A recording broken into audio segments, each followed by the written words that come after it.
कहानी की शुरुआत में हम कूपर और उसकी बेटी राइली को देखते हैं, जो सिंगर रेवन के कॉन्सर्ट में जा रहे थे। कुछ समय बाद ये दोनों कॉन्सर्ट में पहुंच जाते हैं, जहां पर कूपर ने अपने और अपनी बेटी के लिए सबसे आगे की सीट बुक की थी। यहाँ पर आने के बाद ये दोनों देखते हैं कि यहाँ पर कुछ ज्यादा ही सिक्योरिटी है और पुलिस भी काफी ज्यादा है। लेकिन राइली को तो इन सबसे कुछ लेना देना ही नहीं था। वो तो बस कॉन्सर्ट के मजे लेना चाहती थी। पर ना जाने क्यों कूपर को पुलिस और सिक्योरिटी से काफी डर सा लगता है, इसलिए वो सिक्योरिटी की ओर देखता रहता है। वो देखता है कि पुलिस वाले किसी को भी पूछताछ के लिए उठा रहे हैं, जो कि कूपर को काफी अजीब लगता है। अब कुछ ही समय बाद यहाँ कॉन्सर्ट शुरू हो जाता है और फेमस सिंगर रेवन स्टेज पर परफॉर्म करने लगती है। और कूपर अपनी बेटी से कहता है कि तुम यहीं रहना, मैं भी टॉयलेट से होकर आता हूँ। जिसके बाद वो टॉयलेट में जाता है और यहाँ सीक्रेटली एक वीडियो को प्ले करने लगता है, जिसमें हम एक लड़की को बंधा हुआ देखते हैं। और यहाँ पर हमें पता चलता है कि इस लड़के का नाम स्पेंसर है और उसे कूपर ने ही किडनैप कर रखा है। उसे बंधा देखकर कूपर बाथरूम से बाहर निकलता है। बाहर निकलते ही उसे एक औरत मिलती है, जो कि राइली की दोस्त जॉडी की माँ है। कुछ समय पहले राइली और जॉडी का झगड़ा हो गया था और जॉडी की माँ चाहती कि राइली और जॉडी फिर से दोस्ती कर ले, इसलिए वो कूपर को मनाने की कोशिश करती है। लेकिन कूपर इसे इग्नोर करके यहाँ से चला जाता है। वहीं बाहर हम देखते हैं कि सिक्योरिटी और ज्यादा सख्त हो गई है। अब कूपर वापस से कॉन्सर्ट में आ जाता है और अपनी बेटी के पास आकर खड़ा हो जाता है। इसके बाद कॉन्सर्ट में इंटरवल होता है, जिसके चलते सभी बाहर आ जाते हैं। इधर राइली देखती है कि सिंगर रेवन की टी शर्ट सेल हो रही है और उसे भी एक चाहिए थी, लेकिन यहाँ इस साइज की सिर्फ एक ही बची थी, जिसे लेने के लिए एक और लड़की खड़ी थी, जिसके चलते राइली और उस लड़की में बहस होने लगती है। लेकिन यहाँ कूपर राइली से कहती है कि उसे टी शर्ट लेने दो। अपने पिता के कहने पर राइली मान जाती है, जिसे देखकर शॉप पर जो काम करने वाला वर्कर होता है जेमी, वो काफी इंप्रेस होता है और कहता है कि अगले स्टॉक में से वो एक टी शर्ट राइली के लिए जरूर बचा कर रखेगा। यहाँ कूपर अपना दिमाग दौड़ाता है और जेमी से पूछता है कि यहाँ इतनी सख्त सिक्योरिटी क्यों है। इस पर जेमी कहता है कि वैसे तो ये एक सीक्रेट है, लेकिन मैं तुम्हें बता देता हूँ। तब वो कूपर से कहता है कि ये कॉन्सर्ट असल में एक ट्रैप है। दरअसल आज यहाँ एक खतरनाक किलर बुचर आने वाला है, जिसके लिए यहाँ इतनी सिक्योरिटी लगाई गई है। साथ ही जेमी बताता है कि यहाँ सिक्योरिटी काफी सख्त है, सभी जगह पुलिस है, सिर्फ बैक स्टेज के रास्ते को छोड़कर। ये सुनकर कूपर के होश उड़ जाते हैं, क्योंकि असल में वो खतरनाक किलर और कोई नहीं बल्कि कूपर ही है, जो कि इस कॉन्सर्ट में एंटर कर चुका है। अब कूपर जैसे तैसे करके यहाँ से बाहर निकलना चाहता था, वो भी पुलिस की नजरों में आए बिना, इसलिए वो सभी सिक्योरिटी गार्ड्स और यहाँ के पूरे एरिया को अच्छे से देखने लगता है। इस दौरान उसे पता चलता है कि यहाँ का हर दरवाजा यहाँ के एम्प्लॉयज के पास मौजूद एक कार्ड से ही खुलता है। यहाँ कूपर को एक लड़की दिखाई देती है, जिसने काफी ज्यादा शराब पी रखी थी।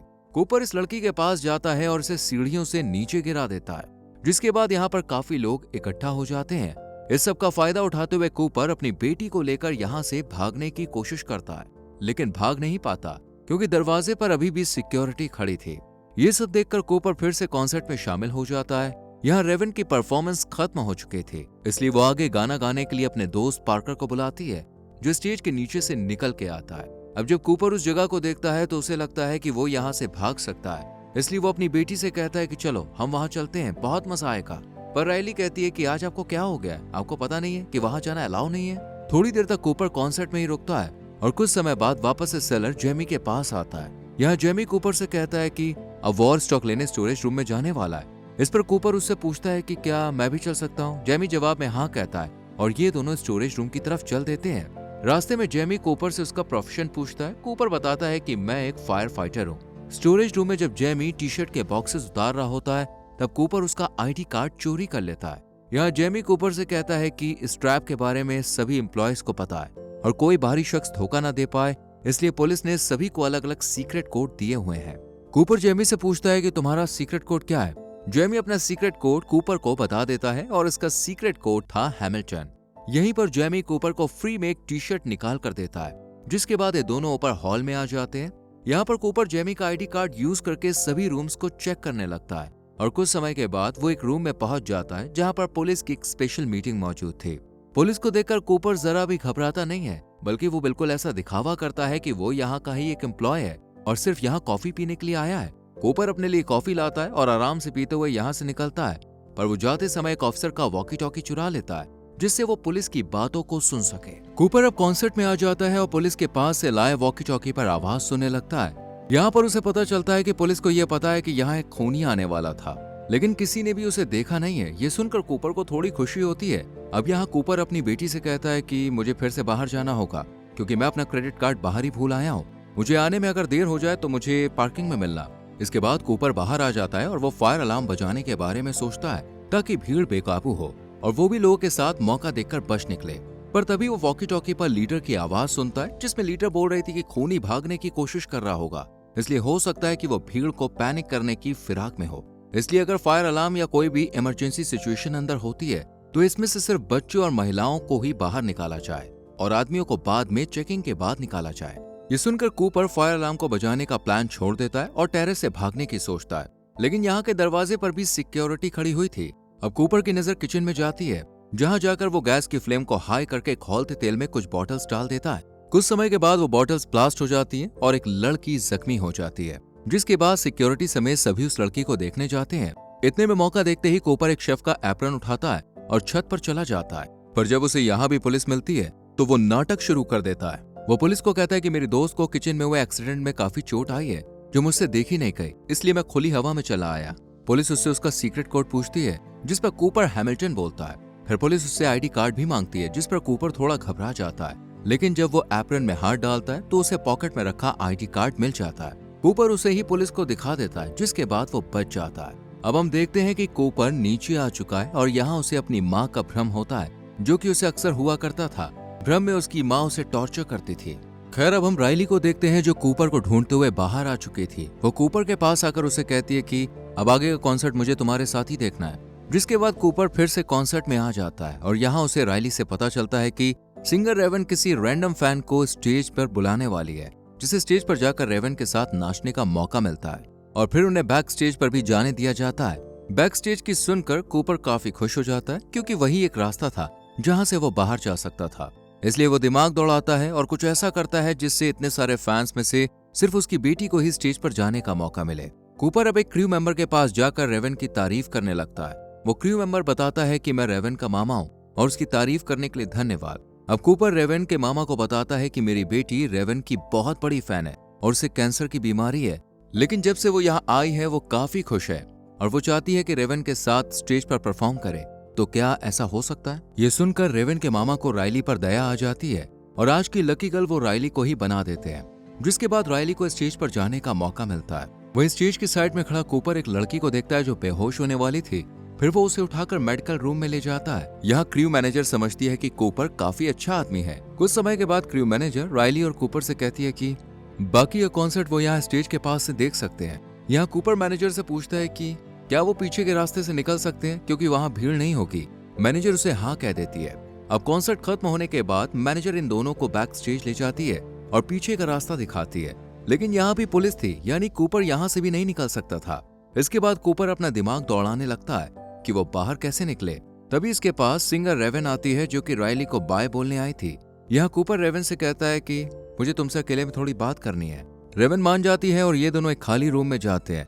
यहाँ कूपर रेवन को अपना सच बता देता है कि मैं ही वो खूनी हूँ जिसे पुलिस ढूंढ रही है, और वो रेवन को किडनैप किए हुए लड़के का वीडियो दिखाता है और कहता है कि अगर तुमने मुझे बाहर निकलने में मदद नहीं की तो मैं इसे मार दूंगा। अब वैसे तो रेवन का इस लड़के से कोई लेना देना नहीं था, लेकिन वो फिर भी इसकी जिंदगी के लिए कूपर को बाहर निकालने के लिए राजी हो जाती है और अपनी गाड़ी में राइली और कूपर को बैठाकर बाहर निकल जाती है। थोड़ी दूर आकर कूपर रेवन से कहता है कि हमें यहीं उतार दो, लेकिन रेवन कहती है कि मुझे तुम्हारा घर देखना है। जिसके बाद ये सभी कूपर के घर आ जाते हैं। यहाँ पर हम कूपर की पत्नी रेचल को देखते हैं, साथ ही उसका एक बेटा भी होता है। उसने कुछ भी होशियारी करने की कोशिश की तब वो उस लड़के को मार देगा। कुछ समय के बाद ये सभी लोग आपस में बात करने लगते हैं और नाश्ता भी करते हैं, लेकिन बातें कुछ आगे बढ़ती उससे पहले ही कूपर रेवन से कहता है कि आपको बहुत काम होगा तो आपको जाना चाहिए।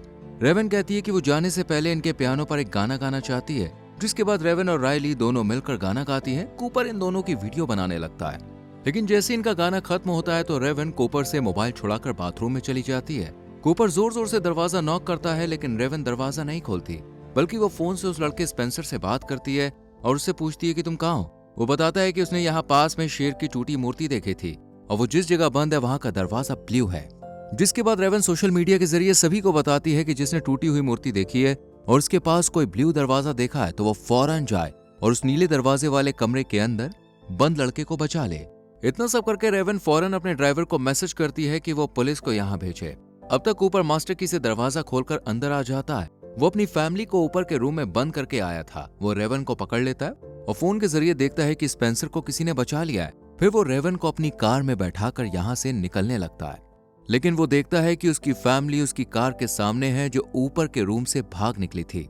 अब रेवन कूपर की फैमिली के पास आ जाती है और अब तक पुलिस भी यहाँ पे आ पहुंची थी, जिसके बाद कूपर की फैमिली को पुलिस कार में बैठाकर सेफ जगह पर ले जाती है। वही रेवन को भी उसकी कार में बैठकर यहाँ से जाने को कह दिया जाता है। यहाँ एक पुलिस ऑफिसर रेवन की गाड़ी के पास आकर उसके ड्राइवर से कहता है कि रेवन को हम छोड़ देंगे। फिर पुलिस जब घर में जाती है तब उन्हें पता चलता है कि कूपर तो घर से फरार हो चुका है। दरअसल उसके किचन में एक सीक्रेट रास्ता था जहाँ से वो भागा था। अब कुछ ही समय बाद हमें पता चलता है कि जो पुलिस ऑफिसर रेवन को छोड़ने गया था असल में वही कूपर है। अब वो रेवन के हाथ में हथकड़ी डाल देता है और उससे कहता है कि अब मैं तुम्हें ऐसी जगह ले जाऊंगा जहां तुम्हें कोई ढूंढ नहीं पाएगा। फिर वो आगे बढ़ने लगता है, लेकिन तभी उनकी गाड़ी ट्रैफिक में फंस जाती है, जिसका फायदा उठाते हुए रेवन खिड़की को नीचे करके बाहर झांकने लगती है, जिसके चलते उसे कई लोग देख लेते हैं और फिर उसकी गाड़ी के पास भीड़ लग जाती है, जिस वजह से कूपर गाड़ी आगे नहीं बढ़ा पाता। वहीं कुछ समय बाद रेवन अपनी हथकड़ियों से रिहा हो जाती है और बाहर निकल आती है। कुछ ही समय बाद पुलिस यहाँ आ जाती है, लेकिन जब वो रेवन की कार की तलाशी लेती है तो उन्हें कोई भी नहीं मिलता, क्योंकि रेवन तो भीड़ का फायदा उठाकर यहाँ से पहले ही निकल चुकी थी। अब दूसरी तरफ हम देखते हैं कि रेचल अपने घर आ चुकी थी और उसके बच्चों को उनके अंकल के घर छोड़ दिया गया है। कुछ समय बाद जब रेचल किचन में चाय बनाने के लिए जाती है तो देखती है कि कूपर घर में आराम से बैठा है। वो सोच रहा होता है कि आखिर पुलिस को किसने बताया कि खूनी उस कॉन्सर्ट में जाने वाला है। यही हमें पता चलता है कि इस सब के पीछे रेचल का ही हाथ है।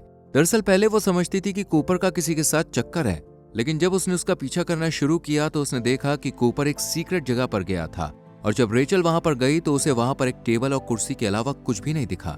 लेकिन यहाँ पर रेचल को थोड़ा शक हुआ कि कहीं कूपर ही वो किलर तो नहीं है, इसलिए उसने कूपर के पॉकेट से कॉन्सर्ट के टिकट वाली रिसिप्ट निकाली और इसे कूपर के सीक्रेट ठिकाने पर रख दिया, जिसके बाद उसने पुलिस को उस रिसिप्ट के बारे में बताया, जिससे पुलिस को पता लगा कि शायद वो किलर कॉन्सर्ट में आने वाला है। अब रेचल कहती है कि उसे कंफर्म नहीं था कि कूपर ही किलर है, वरना वो उसे सीधे पुलिस के हाथों में सौंप देती, पर उसका शक सही निकला कि उसका पति ही वो खतरनाक किलर है जो लोगों को बेरहमी से मारता है। कूपर अब डिसाइड करता है कि वो रेचल को मार देगा, लेकिन रेचल कहती है कि उसने राइली के लिए खाना बनाया था जिसे अब वो कूपर के साथ खाना चाहती है। फिर ये दोनों खाना खाने बैठ जाते हैं और खाना खाते समय ही कूपर को महसूस होने लगता है कि रेचल ने खाने में कुछ मिलाया है, जिससे वो बेहोश होने लगता है। लेकिन वो अब भी रेचल को मारने उसके पीछे भागता है, पर इतने में उसे अपनी माँ का भ्रम होने लगता है, और जब वो भ्रम से बाहर आता है तब पुलिस यहाँ पे आ चुकी होती है। वो कूपर को शॉक देकर बेहोश कर देती है, जिसके बाद उसे अरेस्ट कर लिया जाता है। लेकिन जब उसे ले जाया जाता है तब वो राइली की साइकिल को गिरा हुआ देखता है, जिसे उठाकर वो खड़ी कर देता है, और कुछ समय बाद उसकी बेटी उससे आखिरी बार मिलने आती है। वो उसे गले लगा लेता है और पुलिस की कार में बैठ जाता है। कुछ समय बाद रास्ते में हमें पता चलता है कि कूपर ने राइली की साइकिल से एक तार निकाल ली है, जिसका इस्तेमाल करके वो पुलिस की हथकड़ी से खुद को बचा लेगा, और इसी के साथ ये मूवी खत्म हो जाती है। अगर आपको वीडियो पसंद आई हो तो वीडियो को लाइक करें और चैनल को सब्सक्राइब करें। मिलते हैं अगली वीडियो में, तब तक के लिए bye bye and take care.